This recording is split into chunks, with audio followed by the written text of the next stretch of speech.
Daniel Hill tightened the bolt too hard and felt it give. Not snap, worse. Strip. A soft, final surrender of metal that told him the mistake couldn't be undone without admitting it existed. He froze, wrench still in his hand, listening to the garage hum around him. Radios murmured. Air compressors hissed. Someone laughed at something that didn't matter. Daniel stared at the ruined thread and thought, absurdly, so this is how it starts. He'd rebuilt engines from scrap. Pulled transmissions with half the tools he should have had. But this tiny, careless failure, felt heavier than it should. His hands were steady. That was the problem. He backed away from the car, wiped grease onto a rag he'd already used 3 times, folded it the same way he always did. Control was muscle memory. Control was how you didn't feel the cracks spreading underneath. Dan, someone called. You good? Yeah, he said automatically. Just fine. The lie slid out smooth. Practiced. Older than the garage itself. He didn't fix the bolt. He closed the hood instead. That night, Daniel sat in his truck outside his house in southwest Atlanta, engine off, keys still in the ignition. The porch light was on. Kim always left it on for him. Not because she worried he wouldn't come home, but because she worried he'd forget he was expected. Through the window he could see Chester, the cat, sprawled on the back of the couch like he owned the place. Owen's shoes were by the door. Crooked. Careless. Evidence of a life that didn't pause to be careful anymore. Daniel stayed in the truck. His chest felt tight, but not panicked. More like something inside him had finally decided to stop being ignored. He flexed his fingers on the steering wheel. No pain. No weakness. Just a strange, hollow patience. He'd always been the reliable one. The man who fixed things. The man people trusted when something broke and needed to work again by morning. That role had fed his family. Paid the mortgage. Given him a shape that made sense. It had also taught him a dangerous lesson. If you're useful, you don't have to explain how you feel.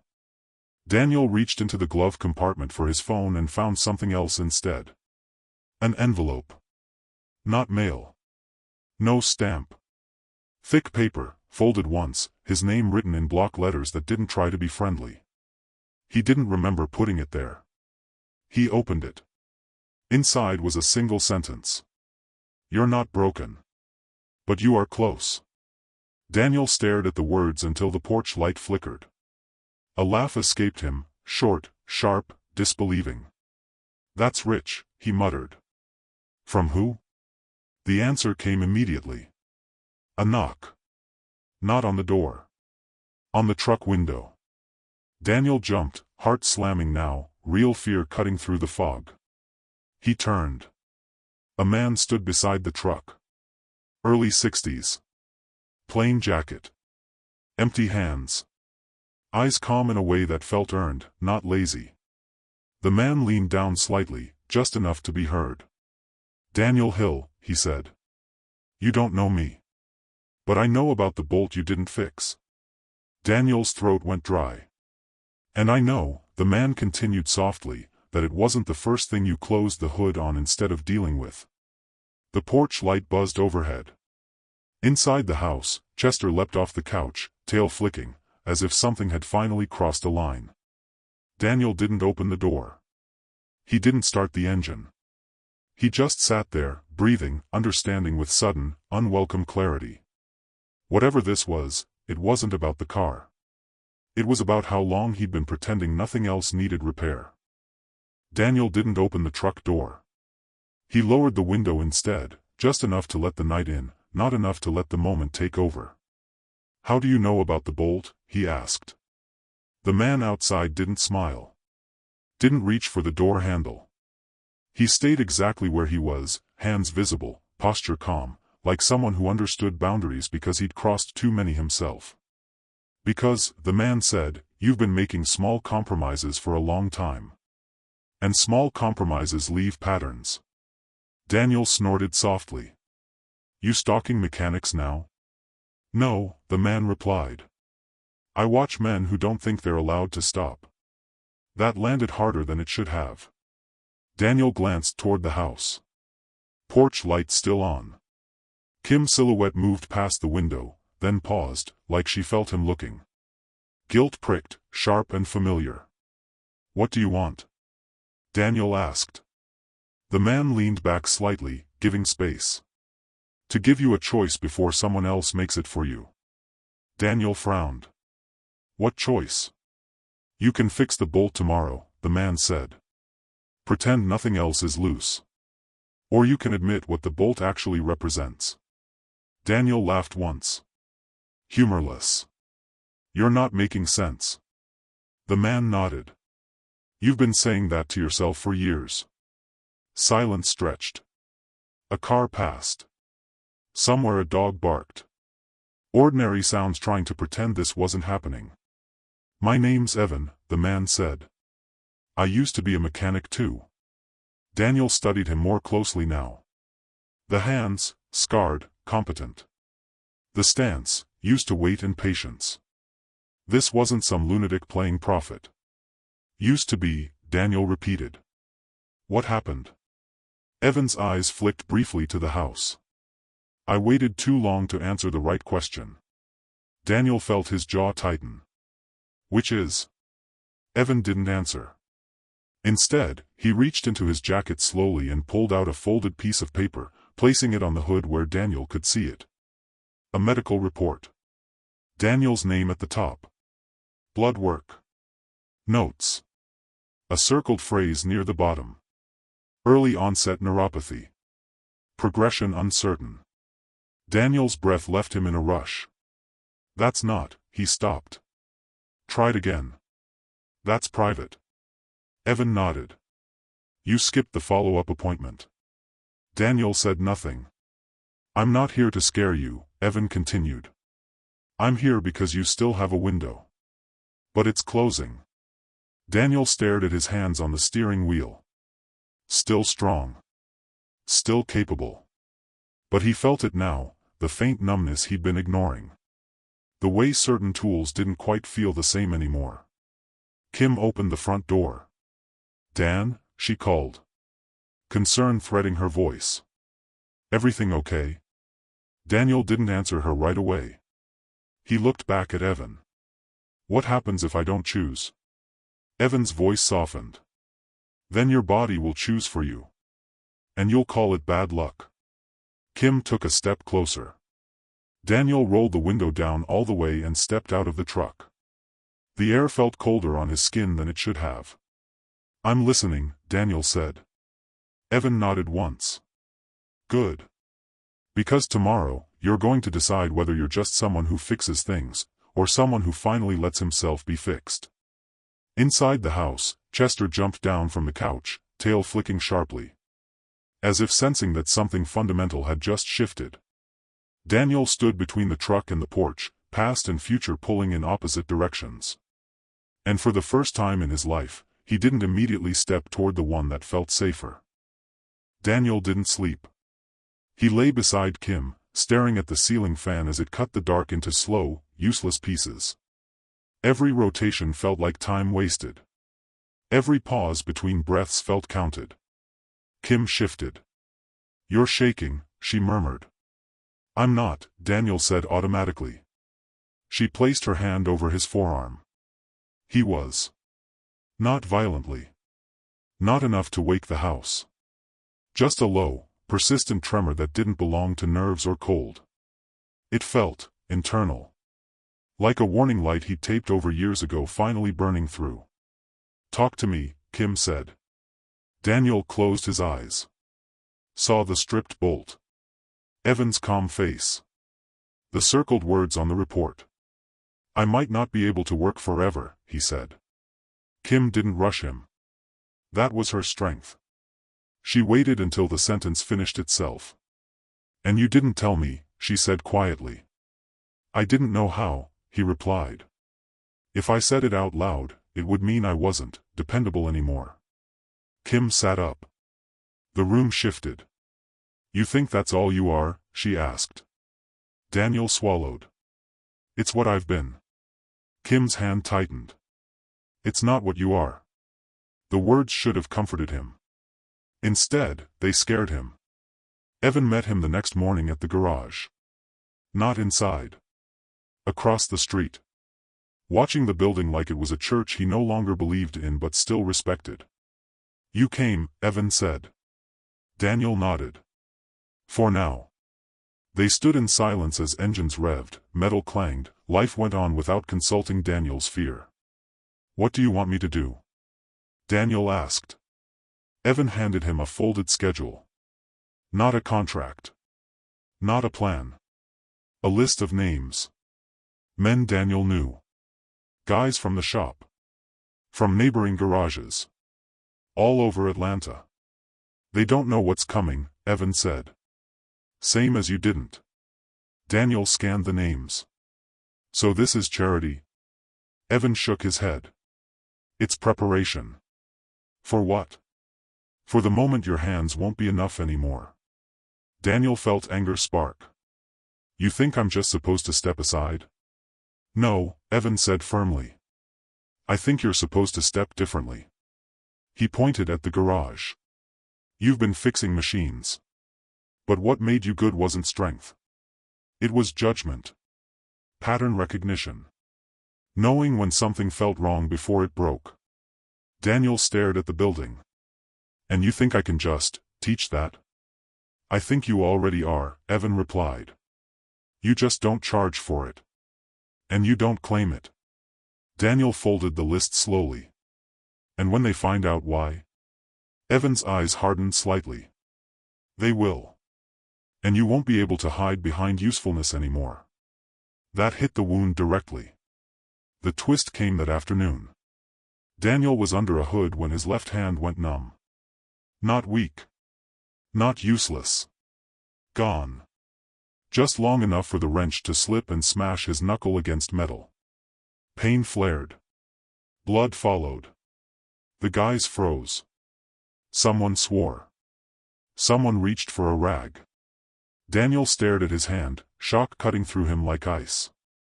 This wasn't hypothetical anymore. At the clinic, the doctor didn't sugarcoat it. It's progressing, she said. You've been compensating. You can't do that forever. Daniel nodded. How long? She hesitated. Before full loss of fine control? Months. Maybe less. The room tilted. Outside, Evan waited. You knew, Daniel said hoarsely. Evan didn't deny it. I hoped you'd choose before this forced you. Daniel laughed bitterly. Guess the windows slammed shut. Evan shook his head. No. Now the choice just costs more. That night, Daniel sat alone in the garage after closing. Tools hung in their places. Orderly. Loyal. He picked up the stripped bolt from yesterday, the one he'd hidden in his pocket without realizing it. Tiny. Ruined. Honest. Daniel understood something then that hit harder than the diagnosis. He'd been afraid of failing at work. But what terrified him more was failing to be anything else. He closed his fist around the bolt. And for the first time, he didn't ask how to fix it. He asked what it was trying to tell him. Daniel didn't go home after the clinic. He drove past his exit, then the next, then pulled over under an overpass where the sound of traffic pressed down like a held breath. He sat there with the engine running, injured hand wrapped in gauze, the stripped bolt heavy in his pocket like a verdict. For the first time, fixing things wasn't an option. That terrified him. His phone buzzed. Kim. He didn't answer. Not because he didn't love her, but because if he heard her voice right now, he might choose comfort over truth. And Evan had been right about one thing. The next choice would cost him something no matter what. The meeting was Evan's idea.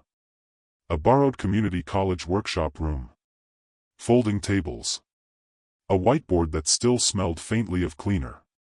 Evan had called it informal. Daniel knew better. Anything that put him in front of people had never been informal for him. 7 men showed up. Some from his shop. Some from others. One younger guy with hands too clean. One older man whose limp Daniel recognized immediately, back injury, poorly managed. They talked at first like men always do when they don't know why they're there.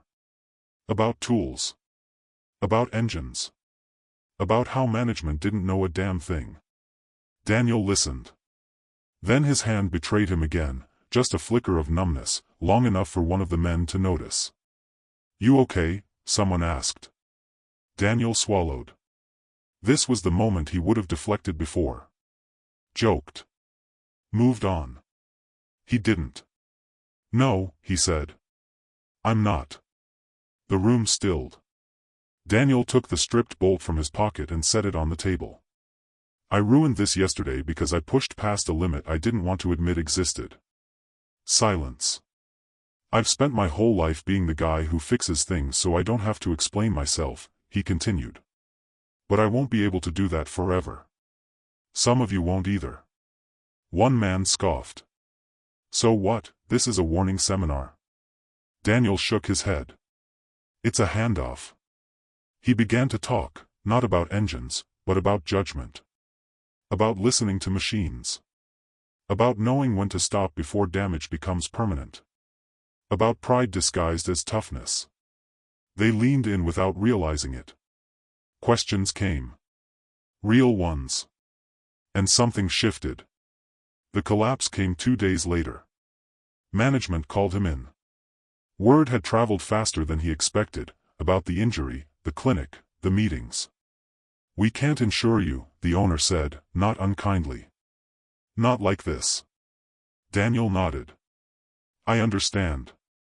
They offered him part-time. Administrative. A soft landing. He surprised himself by refusing. "I need to leave clean," he said. "Before I start resenting what I can't do." The owner sighed. "You've been the backbone of this place." Daniel smiled sadly. Backbones don't last forever. He walked out with his toolbox lighter than it had been in decades. At home, Kim listened as he told her everything. This time, he didn't minimize. This time, he didn't rush. When he finished, Kim cried, not loudly. Honestly. "I'm scared," she said. "So am I," Daniel replied. She wiped her face. "But I'm proud of you." That word landed differently now. Because it wasn't attached to usefulness. That night, Daniel stood alone in the garage behind the house. Tools on the wall. Silence between them. He touched each one lightly, not in farewell, but in acknowledgement. They had carried him as far as they could. On the workbench lay the stripped bolt. Daniel placed it in a small box and closed the lid. Tomorrow, the last meeting would happen. The one that would decide whether this new path was real, or just a story he told himself to survive loss. Outside, the cicadas hummed, relentless and alive. And Daniel Hill understood the truth pressing in from all sides. He was running out of time. But for the first time in his life, he wasn't running away from it. The last meeting was smaller. Only 4 men showed up. The younger ones didn't. They still believed time would wait for them. Daniel recognized that belief. He had lived inside it for decades. He didn't take it personally. The room felt different now, quieter, heavier. Not anticipation. Responsibility. Daniel stood at the whiteboard, injured hand relaxed at his side, no longer pretending it wasn't there. "I won't always be able to help," he said. "And neither will you. That's the point." One man shifted. "So what happens when your hands stop working?" Daniel didn't answer right away. Because this time, he knew. "I don't disappear," he said. "I change where I stand." He talked about mistakes he'd never admitted. About nights he'd stayed late not because the work demanded it, but because home felt like a place where he might be asked to explain himself. About pride that looked like reliability and slowly became isolation. No one interrupted. When it ended, they didn't clap. They nodded. One man reached out and squeezed Daniel's shoulder, not as thanks, but as recognition. That was enough. Weeks passed. Daniel didn't go back to the shop. Instead, he found himself in garages all over Atlanta, standing beside younger mechanics, watching, listening, correcting with fewer words than he used to need. He charged little. Sometimes nothing. What he offered wasn't labor anymore. It was judgment. The tremor worsened. Then stabilized. Then worsened again. The doctors called it unpredictable. Daniel stopped trying to negotiate with it. One evening, he came home early. Kim was in the kitchen. Chester wound around his ankles like nothing had changed. Daniel leaned against the counter and watched her cook. Watched the way she adjusted without asking when his hand missed a drawer handle. "You okay?" she asked. Daniel nodded. "Yeah. Just different." She smiled softly. Different isn't broken. That sentence stayed. Months later, Daniel returned to the old garage, not to work. They'd invited him. The shop was quieter now. New guys. New tools. But on the back wall, someone had hung a whiteboard. In thick marker, written crooked but clear, were words Daniel recognized immediately. "Stop before it breaks. Listen first. Pride lies." Daniel swallowed. The owner approached. "They won't touch a thing until they hear your voice in their head now." Daniel laughed, a real laugh. "That's dangerous." The owner shrugged. "So is silence." That night, Daniel sat in his truck outside his house again.